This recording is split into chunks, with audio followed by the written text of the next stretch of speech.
নমস্কার বন্ধুরা, টুকি কিচেনে সবাইকে স্বাগত জানাচ্ছি। আজকে আমি আপনাদের সঙ্গে চিংড়ি মাছের একটা রেসিপি শেয়ার করব। এই রান্নাটিকে আপনারা স্পাইসি চিংড়ি কারি বলতে পারেন। নতুন বন্ধুদের চ্যানেলটি সাবস্ক্রাইব করে পাশে থাকার অনুরোধ থাকলো। আর ভিডিওটি যদি আপনাদের ভালো লেগে থাকে প্লিজ লাইক কমেন্ট শেয়ার করবেন।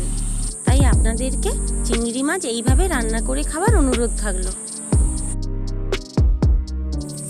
তো প্রথমেই আমি উনুনটা ধরিয়ে নিলাম।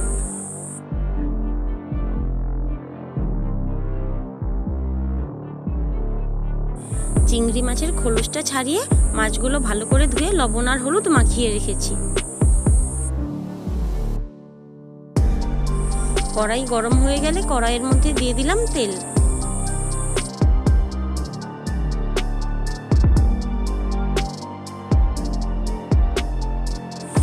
আর তেলটা গরম হয়ে গেলে প্রথমে দিলাম 2 চামচ রসুন বাটা আর 2টো পেঁয়াজ কুচি। এইবার রসুন ও পেঁয়াজকে একসঙ্গে ভাজা করে নেব।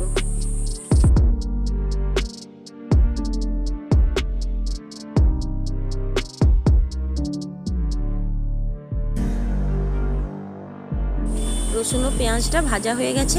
এইবার দিয়ে দিচ্ছি 1 চামচ আদা বাটা। এইবার এখানে কিছু সাধারণ গুঁড়ো মশলা দিয়ে দিচ্ছি। পরিমাণ মতো লবণ, হলুদ গুঁড়ো, লঙ্কা গুঁড়ো আর 1 চামচ করে জিরে গুঁড়ো আর ধনে গুঁড়ো।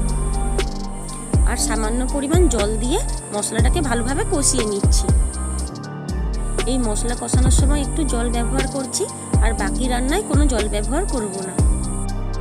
বন্ধুরা, একটু যত্ন ও ভালোবাসা দিয়ে ঘরোয়া কিছু সাধারণ মশলাপাতি দিয়ে রান্না করলেও রান্না অনেক সুন্দর হয়ে। তাই আপনারাও একবার এইভাবে চিংড়ি মাছ বাড়িতে রান্না করে খেয়ে দেখুন।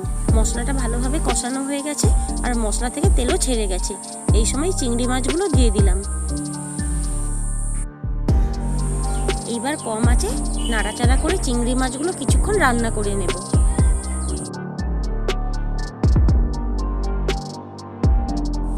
যেহেতু বর্ষাকাল তাই বাইরে প্রচন্ড বৃষ্টি শুরু হয়েছে। আর এইরকম বর্ষার দিনে গরম ভাতের সঙ্গে চিংড়ি মাছের এই রান্নাটি বেশ জমে যাবে।